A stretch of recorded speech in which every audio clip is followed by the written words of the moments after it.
एक गांव के बीच घूमते हुए पहाड़ियों और हरियाली से भरपूर मैदानों के बीच एक पुराने पेड़ था जिसे जादुई पेड़ कहा जाता था। इस प्राचीन पेड़ के कहने के अनुसार इसमें जादुई शक्तियां थीं। यह उन सब की इच्छाएं पूरी करता था जो साफ मन और ईमानदार भावनाओं के साथ उसकी ओर बढ़ते। गांव वाले इस विश्वास को दिल से मानते थे और जादुई पेड़ एक आशा और सपनों का चिराग था। गांव वालों के बीच एक युवती लड़की का नाम माया था। माया को उसकी असीम जिज्ञासा और एक अविनीत साहसी की भांति थी। उसने बचपन से ही जादुई पेड़ की कहानियां सुनी थी और हमेशा उससे इच्छा की थी कि उसे वहां जाकर एक इच्छा करे। एक सुबह माया जादुई पेड़ की ओर बढ़ने लगी। वह पथरी राह पर चल रही थी। उसका मन आशा से भरा हुआ था। जैसे ही वह पेड़ की ओर बढ़ी, उसकी शाखाएं उसे वेलकम करने वाले हाथों की तरह बढ़ गईं, जैसे वह किसी को अपनी गहरी इच्छाओं को साझा करने के लिए बुला रही हो।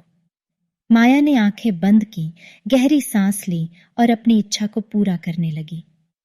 मैं इस दुनिया में दया और सहानुभूति से भरी दुनिया की इच्छा करती हूँ, माया ने झुककर कहा। उसका विश्वास था कि अगर लोग आपसी सहानुभूति करें तो दुनिया एक बेहतर स्थान हो सकता है। अचानक एक हल्की हवा उसको घिरने लगी और हल्की आवाज, तुम्हारी इच्छा सुनी गई है माया, बींदिनी में गूंज उठी। आशा से भरपूर हृदय के साथ माया गांव लौट आई।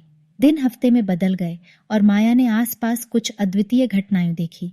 लोग ज्यादा मुस्कुराने लगे, एक दूसरे की मदद करने लगे और कृतज्ञता व्यक्त करने लगे। यह तबीयत में भी नई गर्माहट की तरह लगने लगा।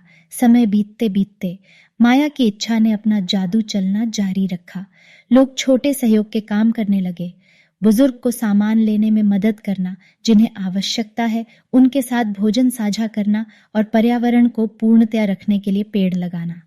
माया देखती रही जैसे उसकी इच्छा ने उसके गांव को परिवर्तित किया।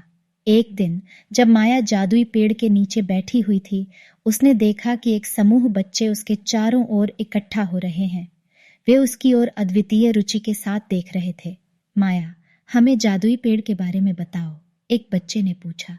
एक मुस्कान के साथ माया ने जादुई पेड़ के जादू की कहानियां साझा करना शुरू किया।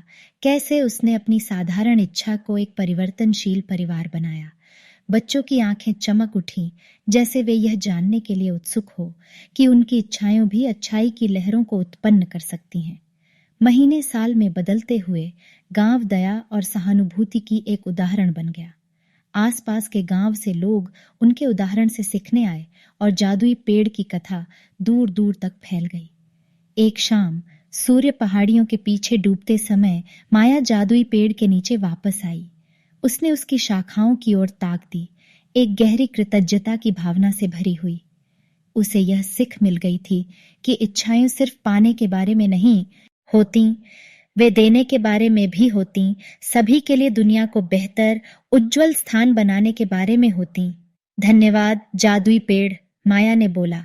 मेरी इच्छा मेरे सबसे बड़े सपनों से भी बड़ी पूरी हो गई है। मानो उत्तर देते हुए स्वर्णिम पत्तियों की झिलमिल उसके ऊपर गिर गई।